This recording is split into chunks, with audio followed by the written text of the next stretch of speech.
ये परंपरा हमारे देश में चल रही है और ऐसा लगता है कि बहुत सारे ठेकेदारों ने इस समाज को एक बंधुआ मजदूर समझ लिया है। उनकी बात मानो तो आप राष्ट्रवादी और उनकी बात न मानो तो आप राष्ट्र विरोधी हैं। इसलिए मैंने कहा कोई विचारक नहीं हो, कोई विचार नहीं देने आया, कोई नई आइडिया नहीं देने आया, कोई नई आइडियोलॉजी बताने नहीं आया। सामान्य चीजें जो आपसे आपके लोगों ने छुपाई हैं, यह बिल्कुल वैसा ही है कि सनातनी सभ्यता में जो सबसे बड़ा सच, जो जब तक यह सभ्यता रहेगी, जब तक यह ब्रह्मांड रहेगा, वो सच नहीं बदल सकता। जब उसके ऊपर भी सवाल उठा करके झूठ बोला गया, तब यह लगा कि जीवन का एक समय ऐसा आ गया है कि अभी इस दौर में इस संचार क्रांति का सदुपयोग करके लोगों को सही बात तथ्यों के साथ बता दे। आज का 20 साल का युवा, वो 15-16 साल की बेटी, उसको आपको कोई नया ज्ञान नहीं देना है। और खास तौर से जिनके सफेद बाल हो जाते हैं वो समझते हैं वही ज्ञानी है। ज्ञान का उम्र से कोई संबंध नहीं है। इसलिए लोग समझते हैं कि हम ही ज्ञानी हैं, बाकी लोगों को सुनना है। इस भ्रम से बाहर निकलिए। इस भ्रम ने ही आपको 700 साल तक गुलाम रखा है। रोज इतिहास में पढ़ते हैं, समाज की बातचीत में बात करते में कहते हैं ये जयचंद है। हिंदू समाज में हिंदू धर्म और समाज के खिलाफ करने वाले आज भी करोड़ों जयचंद मौजूद हैं और आपके बीच में हैं। नए नए मुखौटे लगा के आते हैं, नई नई परिभाषा देने लगते हैं, स्वार्थों के हिसाब से हिंदुत्व की परिभाषा देते हैं, स्वार्थों के हिसाब से वेदों में बदलाव की बातें करते हैं। किसी निजी व्यक्ति का स्वार्थ, किसी संगठन का स्वार्थ, किसी राजनीतिक दल का स्वार्थ राष्ट्र का स्वार्थ से ऊपर नहीं हो सकता। इसलिए सिर्फ आप सोचते होंगे कि इस जगह का नाम मैंने यहां आके सुना, आखिर मैं यहां आया क्यों हूं? मुझे इस बात की खुशी है कि अगर राजस्थान के तहसील और तहसील के अंदर आने वाले किसी गांव में लोगों को सच सुनने की भूख अगर बढ़ गई है, इस कारण मैं आया हूं।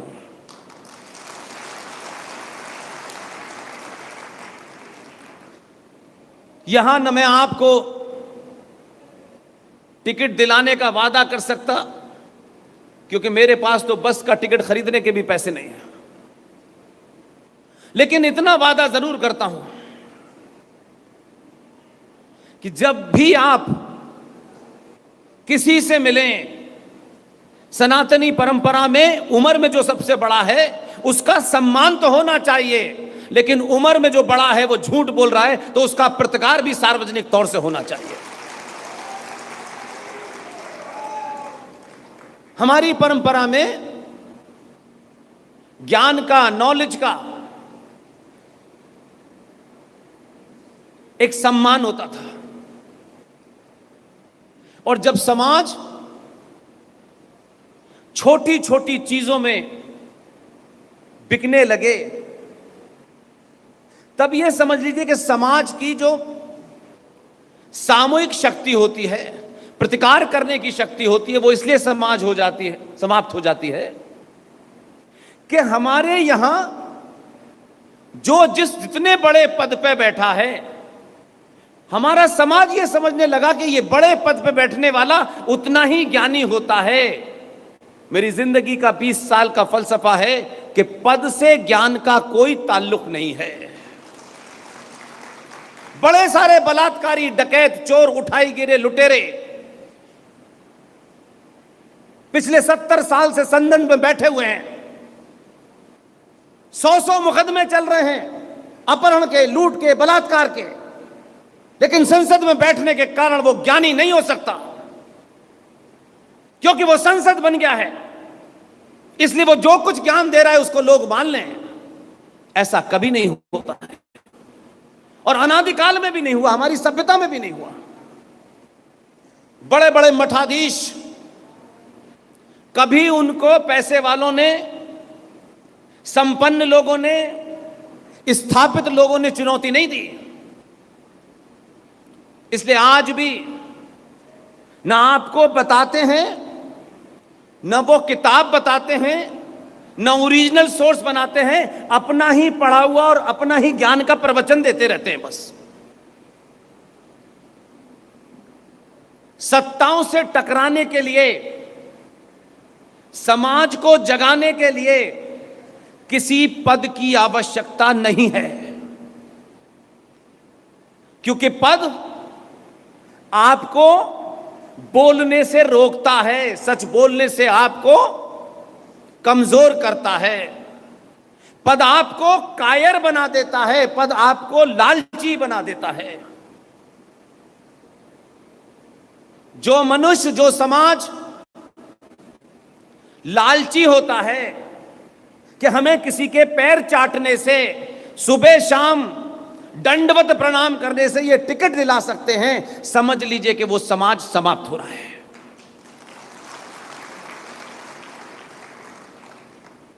इसलिए मैं ये आज भी मानता हूं कि दिन रात, सुबह से लेकर शाम तक हर बात पे ज्ञान बांटने वाले आपको सच बता देते तो इस 2023 के उस गरीब जिसके सर पर न कोई छत है, न जिसके शरीर पे न कोई कपड़ा है, अगर आप उसको सच बता देते तो उससे बड़ा एटम बम कभी नहीं होता। सच एक ऐसी ताकत है जिससे बड़े बड़े लोग डरते हैं। इसलिए समय समय पर उन सच बोलने वालों को सामूहिक तौर पे उन चोरों ने, डकैतों ने, बलात्कारियों ने मिलकर मार दिया। लेकिन हमारा इतिहास, हमारी परंपरा, हमारी संस्कृति ये बताती है कि कोई ना कोई खड़ा हो जाता है और समाज में से लोग उसको अपना हीरो मानने लगते हैं। और यह जागृति, क्योंकि इस वक्त जब मैं आपके सामने बातचीत कर रहा हूं, रॉ के पूर्व डायरेक्टर कर्नल आर.एस. सिंह साहब किसी और शहर में, जी.डी. बख्शी टेलीविजन पर, सुशील पंडित विदेश में, ललित अंबरदार कश्मीर में, अंकुर शर्मा कश्मीर में, प्रोफेसर कपिल कुमार किसी और हिस्से में, प्रोफेसर पवन सिन्हा किसी और हिस्से में इसी तरीके की भाषा बोल रहे हैं। सब अपना अपना काम कर रहे हैं। इसके लिए संगठन बनाने की, ये जो संगठन है, ये सबसे बड़ी दुकानें हैं। और इसमें कोई ऐसी बात नहीं थी। आज से 4, 5, 10 साल, 15 साल पहले एक शब्द आप सुना करते थे, 21वीं सदी भारत की होगी, तो लोग सुनते थे, पता नहीं 21वीं सदी का क्या मतलब है, कोई हेलीकॉप्टर है, कोई सैटेलाइट है कि वो भारत का होगा। और आप नहीं कह रहे थे, हमारे यहां के ठेकेदार नहीं कह रहे थे, वो तो आपको भजन कीर्तन में लगाए हुए हैं। आप सच न सुने, जोर से न बोलें, इसलिए उन्होंने ये बात नहीं कही। उन लोगों ने कहा जो आपकी सभ्यता से हजारों मील दूर बैठे हैं, क्योंकि वो जब भारत को देखते हैं, जब वो भारत के इतिहास को देखते हैं, संस्कृति को देखते हैं, सभ्यता को देखते हैं, मान्यताओं को देखते हैं, परंपराओं को देखते हैं, तो माफ कीजिएगा, दुनिया आपको 1947 के पिताजी के कारण नहीं जानती। ये गलतफहमी है आपको कि एक पिताजी थे, उन्होंने अनशन किया, चरखा चलाया, चरखे की हवा से हवा निकली और उसके बाद अंग्रेज हवा में उड़ गए। ये गलतफहमी नहीं, आपको बोध कराया। वो दुनिया में बैठे हुए लोग ईमानदार हैं, उन्होंने भले ही आपको गुलाम बनाया, तब भी आज भी वही लोग आपको बोध कराने की कोशिश कर रहे हैं, लेकिन आपके अंदर लालच की बीमारी इतने अंदर चली गई है कि सच बोलने वाले के खिलाफ अगर प्रोपेगेंडा होता है तो लोग उसके साथ खड़े हो जाते हैं। पूरी दुनिया 1947 के बापू से नहीं जानती आपको, इसीलिए उन्होंने पहले कहा कि भारत की 21वीं सदी जो है वो भारत की होगी। भारतीयों को विश्वास नहीं था, ये काम वो जानते थे। तब उन्होंने कहा कि 21वीं सदी भारत की होगी, तो वो इसलिए नहीं कहा था, इसलिए कहा था कि ये संचार क्रांति विश्व में आई है, ये संचार क्रांति ही सनातन को सनातन से जोड़ेगी, और जो झूठे मक्कार समाज में फ्रॉड फैला रहे हैं सुबह से लेकर शाम तक, उनको बेनकाब करेगी। इसी के कारण आप यहां बैठे हैं। मेरे और आपके बीच में किसी किस्म का कोई रिश्ता नहीं है, लेकिन फिर भी आज के दौर में जब लोगों के पास सारी सुख सुविधाएं हैं, आप टीवी पे अपने मन का सीरियल देख सकते थे, तब भी मुझ जैसे आदमी को, जिसका कोई लेना देना नहीं, एक साधारण सा आदमी हूं मैं, आप जब सुनने आते हैं तो मुझे इस बात का विश्वास होता है कि जिन लोगों ने आपको अफीम की चटाई है कि आप सच न सुने, आज वो लोग बौखला रहे हैं।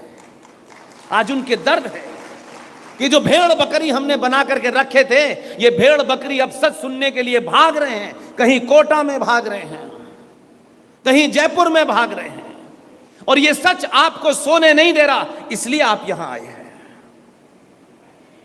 मैं आपके सामने कोई सच ऐसा, वो मैंने नहीं बनाया, किसी हमारे जानने वाले ने कोई किताब नहीं लिखी है।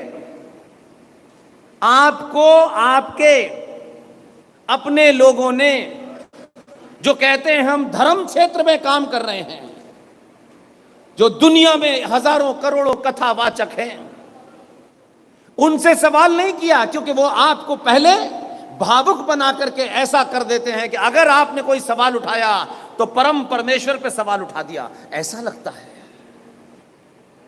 2023 के भारत में किसी को मत बख्शना, मुझे भी मत बख्शना, ये सोच के कि आपने मुझे बुलाया है, आदर दिया है, और मैं आपके बीच में झूठ बोलूं। मैं पूरी सभाओं में 10 साल से कहता हूं, अगर मेरी बात तथ्यों पर डॉट बराबर भी गलत हो, मुझे बीच चौराहे पर रोक देना, उसी दिन से बोलना बंद कर दूंगा।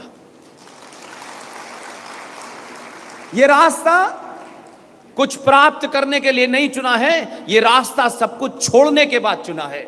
इसलिए किसी से कुछ मिल जाएगा इसकी चिंता ही नहीं है, यह मेरे विचार का मूल है ही नहीं। इसलिए आज भी दुनिया आपको आचार्य चाणक्य से जानती है, पिताजी से नहीं जानती। लोगों ने कोशिश की कि आपके समाज में, हमारे ठेकेदारों ने कोशिश की कि चाणक्य पैदा ना हो, चाटुकार पैदा हो, इसलिए आपकी स्थिति यह है। इसलिए खूब झूठ बोलो, सुबह शाम बोलो, और जैसे जैसे झूठ बेनकाब हो रहा है, वैसे ही मैं देख रहा हूं देश भर में सनातनियों को अपने होने का 700 साल के बाद पहली बार एहसास हो रहा है।